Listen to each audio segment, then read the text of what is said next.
तो वेलकम है आपका सुहा पेसेडा क्लासेस में।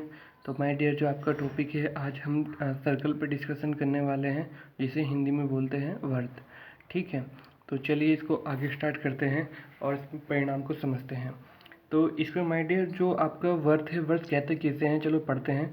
मेरा कहने का मीन्स ये है, जो आपका अगर कोई पॉइंट कांस्टेंट करके यानी कि स्थिर करके और उससे कुछ दूरी पर, ठीक है, एक बिंदुनुमा जो पाथ बनाया जाए इस टाइप में, जैसे मैं दिखा रहा हूँ स्क्रीन पे, तो इसको आप क्या बोलते हो, वर्त बोलते हो। तो इसमें आप बिंदु कांस्टेंट रहता है, दूरी कांस्टेंट रहती है, और इस दूरी के मतलब कि दूरी को कांस्टेंट करके इसके चारों तरफ ये जो पाथ बना है, इसको हम क्या कहते हैं, सर्कल यानी कि वर्त कहते हैं।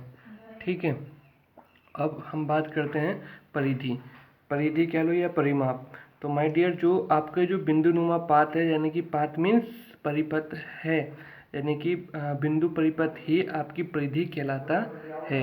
अब हम बात करते हैं त्रिज्या पे, और त्रिज्या का दूसरा नाम क्या है माय डियर, अर्धव्यास।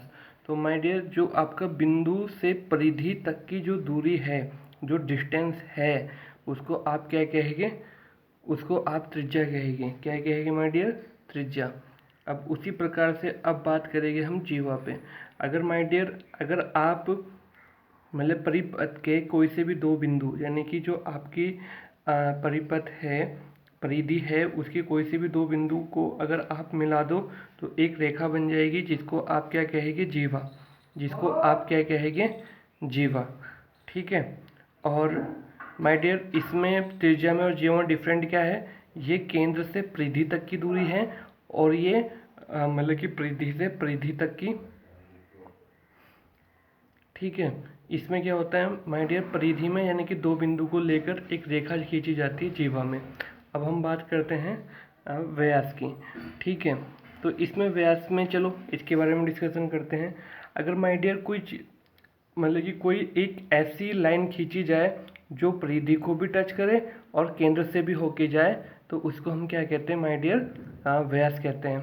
तो इसका मेरा कहने का मीन्स ये है, ये जो केंद्र और परिधि को मिलाने वाली रेखा को क्या कहा जाएगा, व्यास कहा जाएगा। क्या कहा जाएगा, व्यास। अब हम बात करते हैं वर्तखंड की। वर्तखंड यानी कि माय डियर एक टुकड़ा। अगर माय डियर, अगर हम एक सर्कल में एक जीवा खींचते हैं, तो उस जीवा के खींचने के दौरान जो वर्त है दो भागों में डिवाइड हो जाता है, और वो जो बड़ा भाग होता है उसे आप दीर्घ वर्तखंड कहते हैं, और जो छोटा भाग होता है उसे लघु वर्तखंड कहते हैं।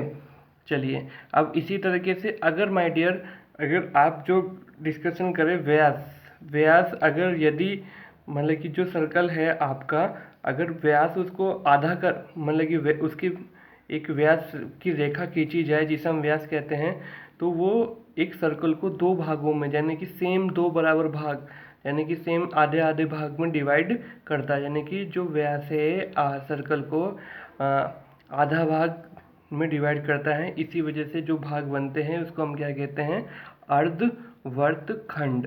क्या कहते हैं, अर्धवर्तखंड। अब चलिए आगे बढ़ते हैं उसी प्रकार से। अब डिस्कशन करते हैं चाप। तो माय डियर, जो आप ये जो सरकमफ्रेंस है, यानी कि जो परिधि है, इस पे जो दूरियां होती हैं, जैसे कि मैंने यहाँ पे डिसाइड कर रखी है BC,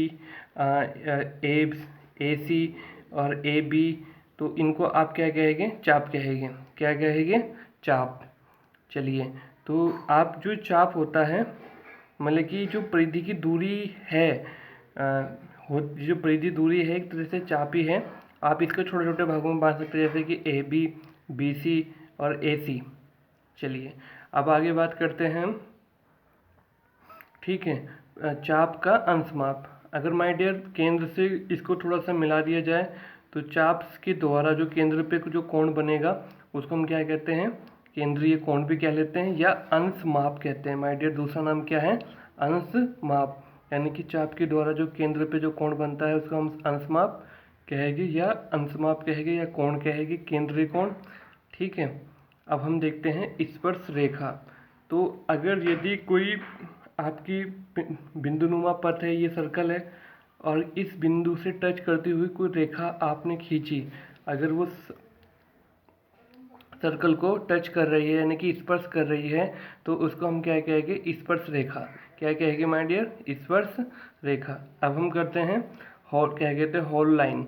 हॉल लाइन मतलब मीन्स छेदक रेखा। तो छेदक रेखा कौन सी होती है, इसको आप समझ सकते हो, यानी कि जो सरकमफ्रेंस है, सरकमफ्रेंस मीन्स परिधि है, और उस परिधि को आर पार जो काट रेखा जो दिखाई दे रही है आपको स्क्रीनिंग पे, ये इसको हम क्या कहेंगे, छेदक रेखा। जैसे कि आप देख सकते हो पी क्यू एक छेदक रेखा है और एस टी भी एक छेदक रेखा है। उसी प्रकार से हम बात करते हैं एकांतर वर्तखंड। किसकी बात करते हैं, एकांतर वर्तखंड। अगर माय डियर एक स्पर्श रेखा और एक जीवा, ठीक है, इस प्रकार से खींचे गए जैसे स्क्रीन पे दिखाया गया है, तो यहाँ पे दो एंगल बन रहे, एक अल्फा एंगल एक बीटा एंगल। ठीक है माय डियर, तो अल्फा एंगल का जो इतना भाग है ये वाला, इसको हम क्या कहेंगे, बी डी वाई बी। तो बी क्या कहते हैं, बी वाई डी बी, जिसको हम अल्फा एंगल का एकांतर वर्तखंड कहेंगे। क्या कहेंगे, अल्फा एंगल का एकांतर वर्तखंड। अब उसी प्रकार से बीटा एंगल का एकांतर वर्तखंड कौन सा होएगा my dear, B X D B. ठीक है, चलिए और आगे बढ़ते हैं।